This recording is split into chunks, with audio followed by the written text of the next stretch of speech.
yang terpintas dalam pikiran kalian ketika mendengar kata-kata komunis?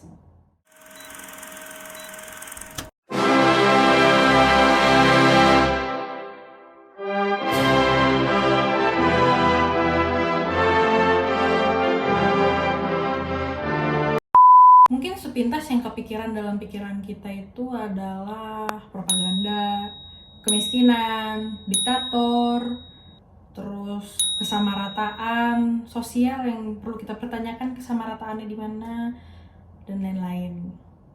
Namun sebelumnya pernah nggak sih kita bertanya, apa sebenarnya ideologi komunisme? Singkatnya, paham komunis itu adalah sebuah ideologi yang bertujuan terciptanya masyarakat komunis dengan aturan sosial ekonomi berkepemilikan bersama dan tidak adanya kasta sosial atau negara. Kelihatannya kayak gak ada yang salah kan sama ideologi komunis, tapi kenapa kalau kita lihat negara-negara yang masih menganut paham ideologi komunisme ini justru tidak maju? Biasanya hal itu dikarenakan pemerintahannya yang diktator dan juga absolut, yang membuat akhirnya masyarakat harus mengikuti apapun kebijakan pemerintahannya. Dan bahkan di masa sekarang ini masih ada negara yang membuat propaganda untuk masyarakatnya sendiri sehingga masyarakatnya merasa tenang dan bangga hidup di negara mereka. Nggak usah muluk-muluk, kayaknya semua orang tahu kalau pemerintahan komunis itu biasanya tak luput dari kekejaman dan seakan-akan nyawa itu permainan gitu. Juga terkenal dengan kekejamannya yang mana nyawa manusia itu biasanya seakan-akan tidak bernilai dan tidak ada maknanya. Sejarah pahit pun pernah tercatat di Indonesia yang menyeret nama Partai Komunis Indonesia. Pada tahun 1965, tepatnya pada tanggal 30 September, terjadi sebuah peristiwa yang memakan beberapa korban tidak bersalah. Tragedi yang kita kenal sebagai Gerakan 30 SPKI terjadi pada tanggal 30 September malam menuju ke tanggal 1 Oktober. Gerakan pemberontakan yang dilakukan oleh Partai Komunis Indonesia mengincar perwira tinggi TNI Angkatan Darat Indonesia. 3 dari 6 orang antaranya langsung dibunuh di tempat dan sisanya diculik dan dibunuh di lokasi yang bernama Lubang Buaya. 6 perwira tinggi Angkatan Darat yang menjadi korban, di antara lainnya ada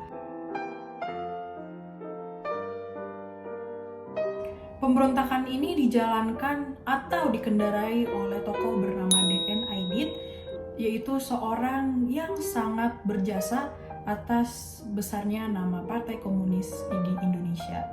Pemberontakan G30 SPKI ini sejujurnya dilatar belakangi oleh paham-paham ideologi seperti nasionalisme, agama, dan komunis atau yang sering disingkat menjadi Nasakom, yang diaplikasikan sejak masa demokrasi terpimpin sekitar tahun 1959 sampai 1965 di bawah pemerintahan Presiden Soekarno.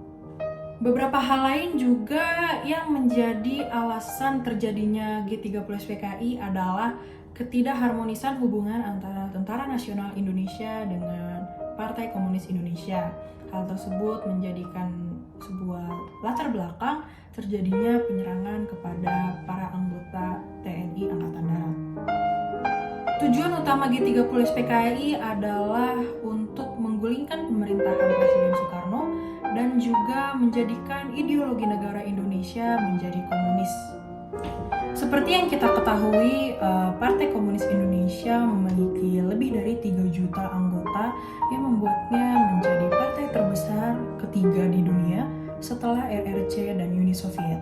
Akibat yang disebabkan oleh tragedi G30 SPKI adalah trauma yang sangat mendalam bagi keluarga korban dan juga tentunya bagi seluruh masyarakat di Indonesia. Hal ini membuat masyarakat Indonesia menjadi lebih waspada terhadap pergerakan komunis yang ada di Indonesia. Hal ini tentunya membuat Indonesia menjadi lebih waspada terhadap terjadinya disintegrasi yang kemungkinan terjadi di masa depan. Sekarang pertanyaannya gini, Sebagai penerus bangsa, apa yang harus kita lakukan untuk mencegah terjadinya disintegrasi antar masyarakat?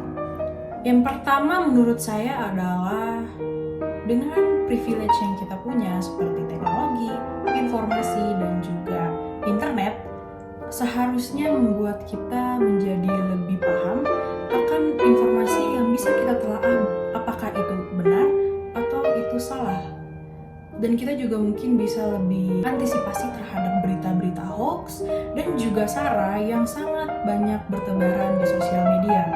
Sebagai generasi muda yang sudah terlahir dengan didampingi teknologi, seharusnya kita sudah bisa memilah informasi mana yang baik dan mana informasi yang memiliki tujuan untuk memecah belah opini.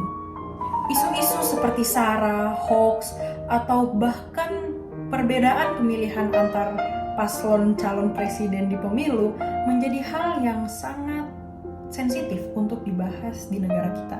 Padahal isu tersebut adalah isu yang cukup membangun jika kita membahasnya dengan kepala dingin dan kita bisa mengambil hikmah di baliknya.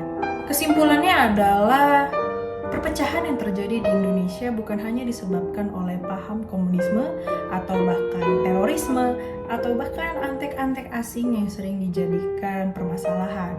Tapi sejujurnya perpecahan yang bisa terjadi di antara bangsa kita biasanya tak jauh dari perilaku sara, berita hoax, dan juga penyalahgunaan demokrasi dari oknum-oknum mayoritas.